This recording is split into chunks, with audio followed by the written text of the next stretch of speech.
இது குறித்தான கூடுதல் தகவல்களை தருகிறார் நமது செய்தியாளர் சரவணன். வணக்கம் சரவணன், விவரங்களை பதிவு செய்யலாம். வணக்கம் ஜெய்கி.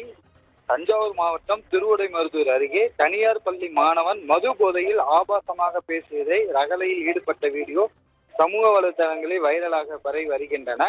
தஞ்சாவூர் மாவட்டம் திருவிடைமருதூர் அருகே கதிராமங்கலம் கிராமத்தில் தனியார் பள்ளியைச் சேர்ந்த மாணவன் ஒருவன் வயல்வெளியில் தலைக்கேறிய மது போதையால் ஆபாசமாக பேசிய ரகளையில் ஈடுபட்ட காட்சிகள் சமூக வலைதளங்களில் பரவி பெரும் அதிர்ச்சியும் ஏற்படுத்தியுள்ளது. மேலும் இந்த சம்பவம் அந்த பகுதியில் மக்களை வேதனைக்கும் ஆளாக்கியுள்ளது.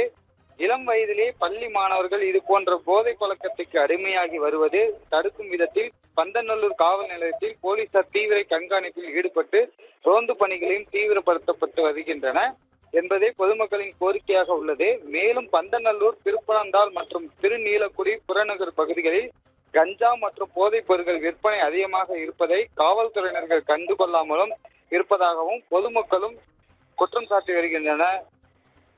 தமிழக அரசு பள்ளி மற்றும் தனியார் பள்ளிகளில் போதை விழிப்புணர்வு வகுப்புகள் நடத்த வேண்டும் என பெற்றோர்கள் கோரிக்கை வைக்கின்றனர். தனியார் பள்ளி மாணவன் மது போதையில் ஆபாசமாக பேசிய ரகளையில் ஈடுபட்டு வந்த வீடியோ சமூக வலைதளங்களில் பெரும் பரபரப்பை ஏற்படுத்தி வருகின்றன.